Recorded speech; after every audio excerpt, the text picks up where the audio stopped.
Good morning, everybody. I wanted to do another quick connected live today about animals, the Great Awakening, do another topic.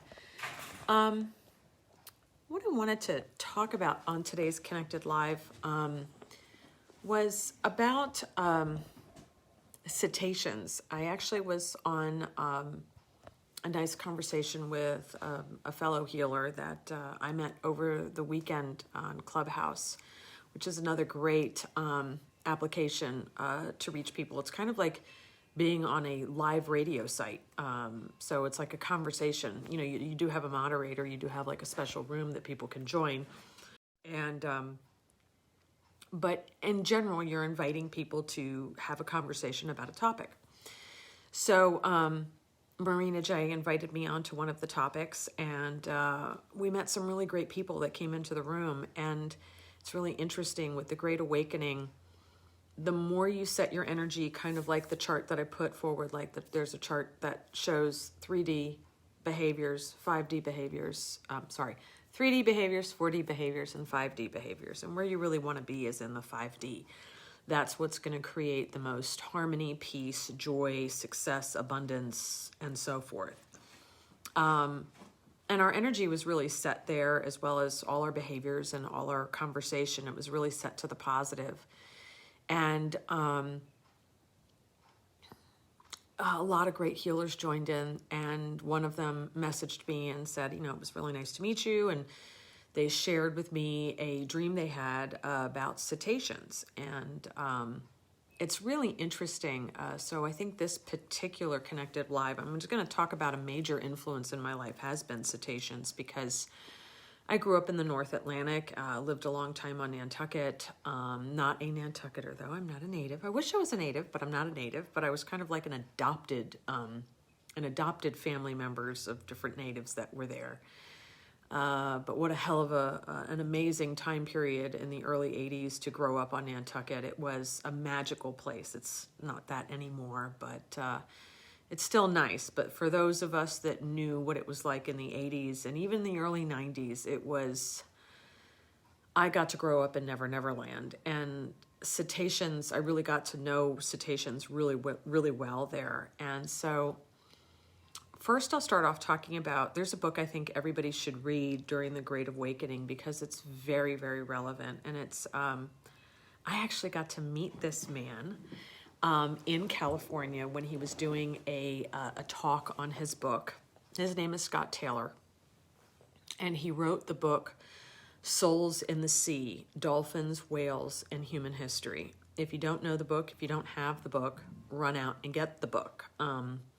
I don't get anything from recommending reading this, but it talks about the role of cetaceans and how they've affected history and in religion, everything. And one of the major aspects, there was a movie made on it, but it wasn't really done well. And I talked a little bit about what happened in this piece in my last Connected Live, that whales really were what ended the Cold War.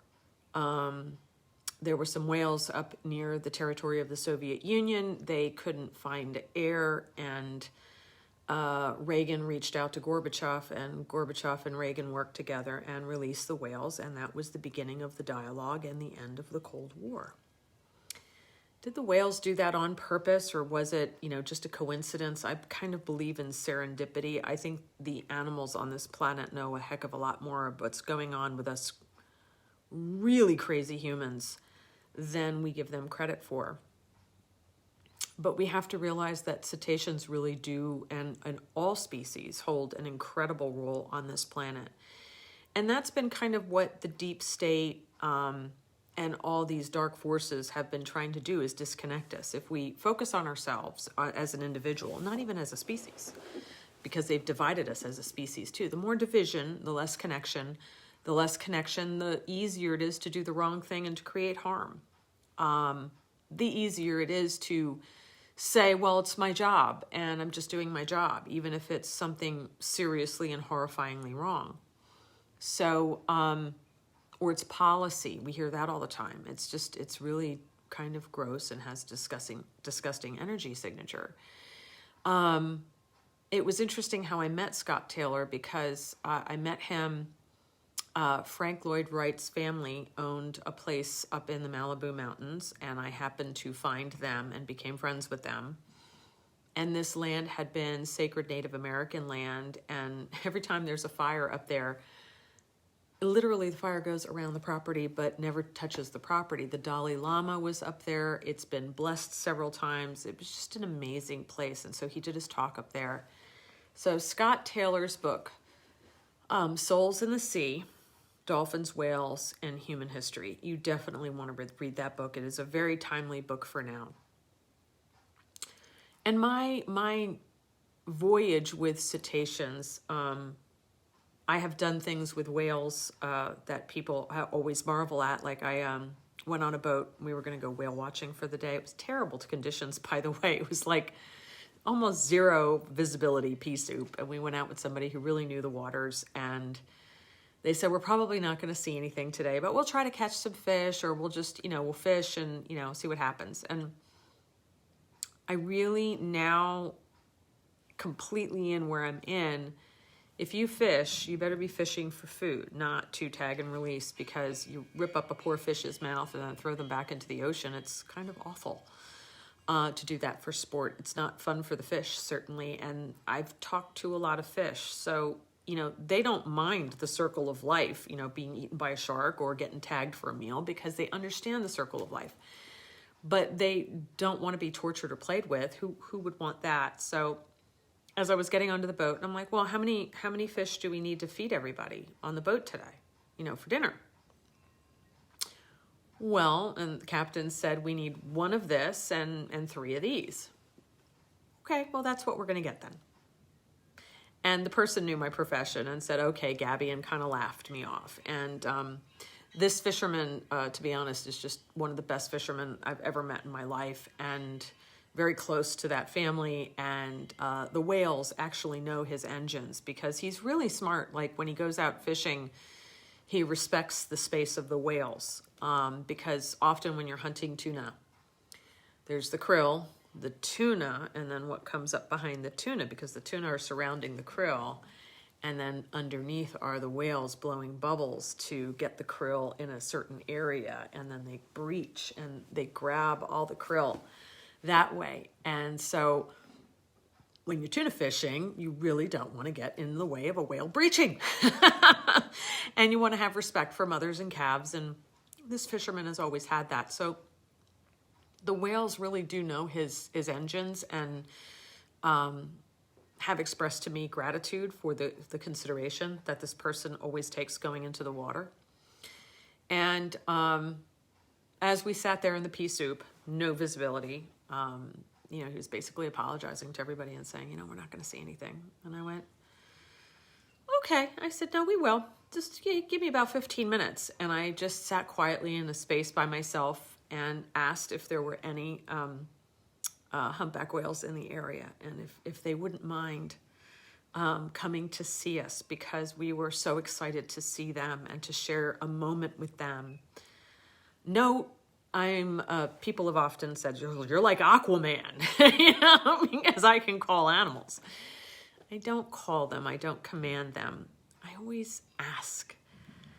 When I talk with seals or any animals, any wildlife, I always come from a place of humility. And I say, oh, it would be so lovely to see you.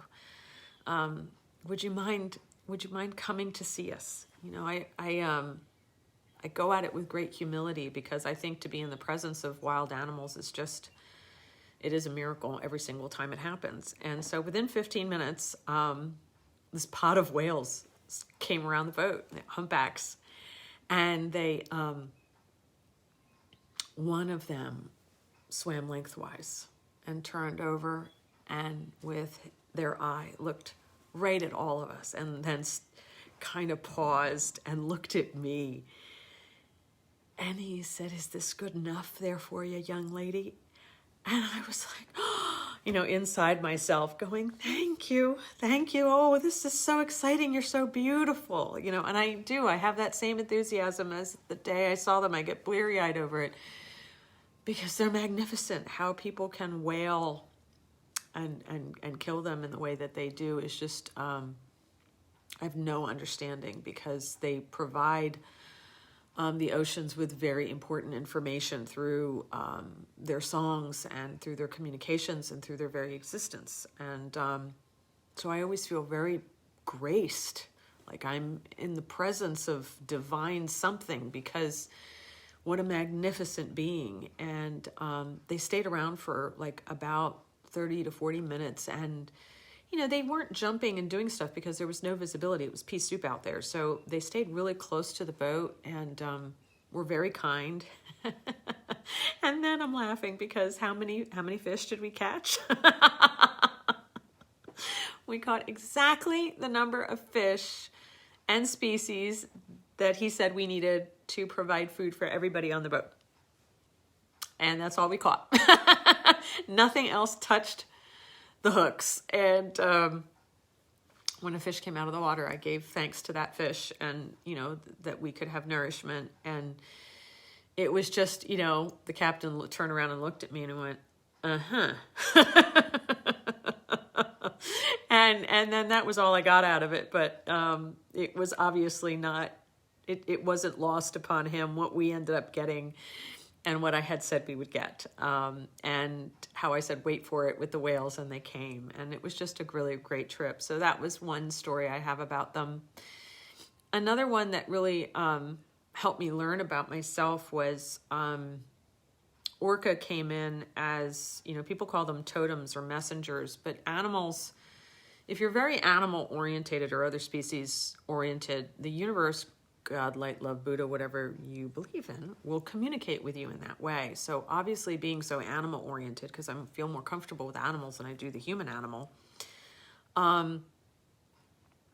whenever I see a particular species, I really take note of it and then go look it up in Native American lore and what is the message. It's not that I worship the animal, it's that they're messengers, especially when we ask for help or we're in a crisis. And so the first time orca came into my sphere of kind of as a messenger was, God, when I was a kid. I was like 18 or 19, and I was on a research vessel. And we were off of Nantucket, and I went to the opposite side of the boat, and I guess they were looking at some other things on the other side of the boat, and I sat there looking at these rather large animals jumping out of the water, and I could see black and white. They were really far out there, like miles, and you know, but I was just catching. And I went up to the biologist, and I said, I think we've got something out there, and they're jumping out of the water, and they're pretty big, and they're black and they're white. Gabby, those are dolphins. Stop it. They're dolphins, Gabby. Well, at this distance, they look about the size of a dolphin. I said, but they're kind of far away. And I said, they're black and white. That's a different type of dolphin. And he poo-pooed me again, rolled his eyes. And I said, you know, they're coming kind of right at us. So I think you should take a look at this, please. They look like orca. And he looks at me and he goes, there hasn't been an orca off of Nantucket in, I think he said like 150 years.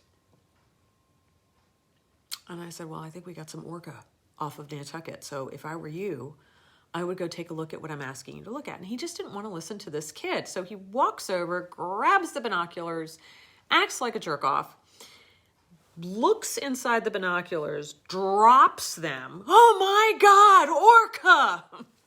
No shit, been trying to tell you for 25 minutes. So he runs and he's putting, you know, stuff into the water, and he's trying to document it. And what they were was, it was a pod of orca actually hunting. And they were hunting a fin whale. So orca's max speed is 25 knots. The fin whale, 25 knots. So they were doing like a wolf pack. They were running the fin whale down, and then they have to eat it before it goes to the bottom. And then they went actually under the boat in their chase, and behind them was a spring male, a mama, and a calf that couldn't have been more than a couple of days old. Beautiful, and went right under the boat, and we got to see it. And I thought, oh my goodness. And, I started researching orcas, and one of the main things that kills orcas in the wild is pneumonia, lung infection. And that's something I suffered with respiratory issues my whole life. And that was when I was in the height of it, before I was diagnosed with all my problems. And I started to say, and, what are the lungs as far as the emotional source of disease? I started to research it back then. Sorrow. Of course, that would kill orca. Their oceans being polluted, their food sources being destroyed, the noise, the pollution that we have in the ocean from all the crap that we do unconsciously, or not giving a shit about anything else, because, we're all the mighty and all important species, and we're not. Every species is connected. We're all important. So we get off the boat, and I was so excited, and there were all these reporters waiting. And this biologist actually had the audacity to say that he discovered the orca. To this day, I remember that, because my dad was like, weren't you the one telling him there were orca, and he called you a liar and took him 25 minutes to go over there and see the orca? I said, yeah. And he said, and he's not inviting you over to be interviewed because you're the ones that spotted him without the binoculars? I'm like, yeah, I know, right? Crazy. But that's the invalidation, right, of an egomaniac, of that kind of global narcissism that happens and been happening for a very long time. And it's happening now, during the Great Awakening, the battle between good and evil. People, intuitives like myself, who can sense other beings without even seeing them real well. I could tell they weren't porpoise or dolphin. They were orca, which, clarification, orca is the largest dolphin of that family. So they are a large dolphin, but they're very different than dolphin. So I started learning about my own emotional source of disease and why my lungs were always so congested. And that was a huge part, like I said, in my practice as a holistic practitioner. You've got to look at the energetic, the emotional source of disease, and then deal with it physically, because all three are relevant. And so you have to really be able to address all three. And that's when things, started coming together for me, even though I was following a traditional university track and a traditional career track for many more years before I came out as a professional practitioner. And then my other wonderful story about cetaceans is I was at SeaWorld in I guess in San Diego, LA. And a girlfriend of mine had bought me had taken me there for the weekend to San Diego for my birthday. And she said, I know you've swam with dolphins, but, let's have you swim with belugas. And I was like, ooh, they're like aliens from another planet. They're cool. The beluga energy is totally different. I'm not going to talk about that swim. It was a very interesting swim with the belugas. Totally different energy, totally different communication. But I do want to address, we went to the dolphin pool. So there was this pool that was shallow enough that you can stand against the corner of the rail and touch the water. And sometimes the dolphins will come over and say hello. And you can, I think some people were buying food and you could feed them for that period of time that they were in this, it's like a petting zoo, but for dolphins, which I definitely sensed some of the dolphins were totally not into it. And you know what? Not every dolphin wants to be in service to humanity. That's why I don't like places like SeaWorld, and I don't like places like zoos. It's not fair. It's not right. There's got to be a better way to do it. We're just incredibly freaking lazy. And one of these days, I hope our karma as a race does not hit us as a species, and some other species comes down here and deems us cute and puts us in boxes or wherever the hell else, and has breeding programs for us. I mean, it's a nightmare, because there is a lot of sentience in the animal world. I dealt with a polar bear at the San Diego Zoo, and she was totally sentient of the breeding program, and she didn't want to be bred to a specific bear, but realized it was considered her job, and the zookeepers could not believe the information that I came out with, and it changed their whole perspective on their breeding program and how they handled the females, because it's not like she didn't have a choice of who she would get to breed with. How would you like being put in a room and say, you got to go, excuse my language, fuck that guy and give us a kid? It's horrible. And this polar bear really had this magnificent, wonderful personality. So I'll cut back to the dolphins. So with the dolphins, I sat there and I was really in a state of sorrow over it because so many of them were so unhappy. And then dolphins are a matriarchal society, by the way. So the males won't approach you unless the females say it's okay. I think that's the way it should be in every species. Look at what male-oriented things have done, with our current leadership. Anyway, and the females in the current leadership are a mess. They're not even in integrity. But anyway, but the matriarchal with the dolphins is really fascinating. And I love it. So this big female, she was in the middle of the pool, like about, I'd say 30 or 40 feet away from me. And she locked eyes with me from the side.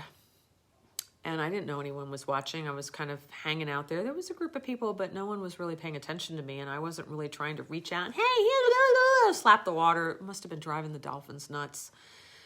But this one female just locked eyes with me, and I did with her. And there was no current in this pool. She floated sideways a full 40 feet almost until she came to the exact point sideways, never breaking eye contact with me. It was like there was like this beam like pulling her into me, like a force field beam pulling her into me. But it was her. She did it. And I was just talking with her about what wasn't really important. But then I heard this guy going, "What the hell?" from above me. And I didn't realize there was a trainer sitting above us. I had no idea. And he saw that it was me and her. And he was like, "You, what are you doing?" And I'm like, "I'm not doing anything." I broke contact with her. She stayed a minute and she kind of looked up at him like, "Shut up and leave us alone." And he said, "Dolphins don't swim sideways." And I was like, "Well, I don't know anything about that. She just approached me." And he was like, "Well, what are you doing? Who are you? What are you doing?" And he like got really angry. It was really bizarre. And he broke this beautiful moment with this dolphin. And I ended up kind of like getting into the crowd and getting lost because I got singled out in a way that kind of spooked me. And then I found my way back to the pool later on to a different spot, and she found me again. And she just wanted to talk with me. And that connection is just, again, with cetaceans, the brilliance level. Like, she started making me aware of breath, of healing, how I can control my body temperature, how I can control how my immune system works. That's like the guy that they call the Iceman in the Himalayas, that he can control his body temperature, and they've put all kinds of toxins and viruses into him, and he can control his body to destroy anything that shouldn't be there. And it's amazing. So she actually introduced that to me when I was 32 years old, started to introduce those things to me, this dolphin. And I started to work on it. And I noticed when I would swim after that, I could control the oxygen so much better. I could hold my breath for so much longer. And I already had great breath when it came to swimming because I was born and raised. I'm a landlocked mermaid right now. But I was always a good swimmer, great swimmer. And I never feared the ocean. Like drowning, not an issue with me. I always heard in my head the North Atlantic will always protect you. You will never be harmed in the North Atlantic. Pacific, now that's another one. I was always nervous getting into the Pacific Ocean. I always felt like something was wrong there, like it wasn't my ocean. But the Atlantic, the North Atlantic, and there's something there. I don't know all of it, but I know that it's a connection that runs very deep. So animals really do play a significant role. And when we are awake and we take this opportunity with the Great Awakening to wake up even more to them, you will start seeing their significant presence in your life. Like a dog is not just a dog. There's an opportunity to learn so much more. Animals have taught me more than any single person, than any single experience. Animals have been my biggest teachers because I allowed them to be, because I really didn't trust humanity. So I trusted them. And so they showed me everything that I wanted to be and wanted to do, and to be a voice for them. So I'll close this Connected Live with a book. Again, I'll mention the name of it, and then I'll try to find the link and put it in the comments. Souls in the Sea, Dolphins, Whales, and Human History. And the writer is Scott Taylor, and he is an amazing person who lives down in Australia. And I was very blessed to meet him that day that he spoke, and we connected. And that was one of the things he mentioned about me too, by the way. I meet him for the first time, and we're talking about whales and cetaceans, and I'm saying where I was raised, you know, Nantucket, and all my experiences with them. And he looked at me and he goes, whales get you, dolphins get you. He's a dolphin guy. And he goes, you're not a dolphin. That's not your main energy. And I looked at him and I went, orca. And he went, you are an orca. Yes, you carry that orca energy. You are, it is, you know, he goes, learn about their traits and their characteristics and their behaviors. And I was like, I have. And he said, you fit that energetic pattern completely. You are orca. Like, he goes, I wouldn't be surprised if you ever landed in the water with them. They would treat you as family. And I said, well, I've had an experience. That's another story for another time with orca in the water. Well, maybe I'll share it really quickly. So, many know I've had this weird shark phobia. That's like a shadow totem. It's like a shadow lesson. And it can be explained through past life stuff, some of it. I was never eaten by a shark, but apparently I was cut in half by a large propeller of a large ship that I was involved in, I guess, a ship going down, and a large propeller cut me in half. So I don't like sharp objects in general, which is actually pretty true. Even though I'm good with knives, like the knife gets too big, I get a little nervous. But the thought of something cutting me in half, like a shark coming up from below, and we do have great whites off in Nantucket, I have a lot of respect for it. I don't hate them. I have a great respect for sharks, and I think they're magnificent, but they are the ultimate hunting machine. And going into the water, I mean, there have been times that if I let my brain go to shark, I've been in the water and cried swimming all the way back to land. I've even had an encounter with a tiger shark in Hawaii, and that was a little too close for comfort. But I mimicked the energy of the shark, and the shark, instead of coming at me, then left me, almost like it didn't see me. And I was taught that you could do that, change your energetic frequency. So I stopped splashing about. I went dead in the water, held my breath so I could watch him. He looked at me, I switched my energy, and then stopped and then went away. And I was like, oh, that shit works. But that still didn't cure me of dealing with my shadow totem. Even though I had faced my shadow totem and survived, I still wasn't cured of it. Like even swimming in a pool by myself. I know it sounds absolutely friggin' ridiculous because freshwater sharks, except for a bull sharks can survive in fresh water. And sometimes the salinity in fresh water in some of those rivers gets high enough that bull sharks and even a great white can exist, I think. I think it's more the bulls though.